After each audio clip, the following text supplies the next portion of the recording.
আজ আমি অতি সংক্ষেপে আপনাদের চিকেন রান্না করে দেখাবো। তো দেখুন, আমি সব ধরনের মশলা অল্প অল্প আমি এই গরম তেলের মধ্যে ফোড়ন দিয়ে দিলাম।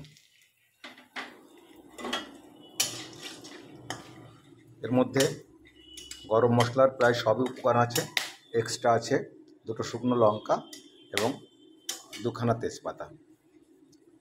এবারে দেখুন, আমার চিকেন করতে যে সমস্ত মশলা লাগে তার প্রত্যেকটা আমি মিক্সিতে পেস্ট করে রেখেছি, সবটার মধ্যে আমি ঢেলে দিলাম। কত সহজে রান্নাটা করি দেখুন, একদম অল্প সময়ে। অর্থাৎ এর মধ্যে আদা, জিরে, রসুন, পেঁয়াজ, কাঁচা লঙ্কা পেস্ট করা ছিল, আমি সবগুলো একবারে দিয়ে কষতে লাগলাম। আমার মশলাটায় তেল ছেড়ে দিয়েছে। তো দেখুন, আমি আগে থেকেই চিকেনের মধ্যে লেবুর রস দিয়ে রেখেছি, সেই লেবুর রস মাখা চিকেনটা আমি ছেড়ে দিলাম।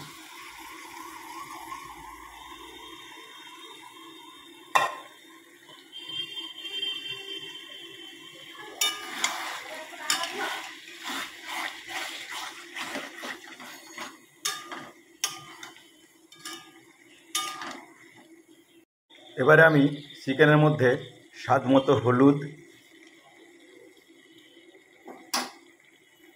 স্বাদ মতো লবণ, একটু ধনের গুঁড়ো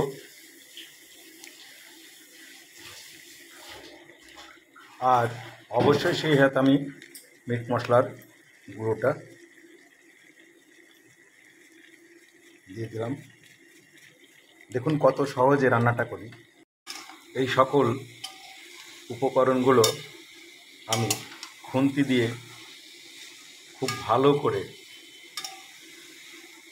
মাংসের সঙ্গে মিশিয়ে দিচ্ছি। আমার আর অল্প সময়ের মধ্যেই দেখবেন রান্না কমপ্লিট হয়ে যাবে। তো আপনারা দেখুন, আমার চিকেনটা সম্পূর্ণরূপে একদম কষা হয়ে গেছে, সম্পূর্ণরূপে ভাজাটা হয়ে গেছে সুন্দর করে। এবার আমি এর মধ্যে পরিমাণ মতো জল দিয়ে দিচ্ছি।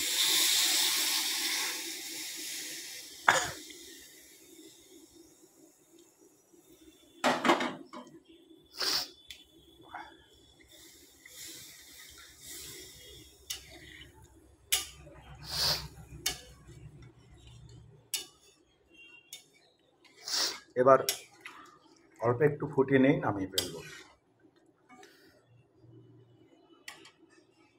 এখন বন্ধুরা, কত সংক্ষেপে আমার আজ চিকেনটা রান্না করলাম, খুব অল্প সময়ের মধ্যে চিকেন রান্না করলাম। এখন একদমই আমি নামিয়ে নিচ্ছি এটাকে।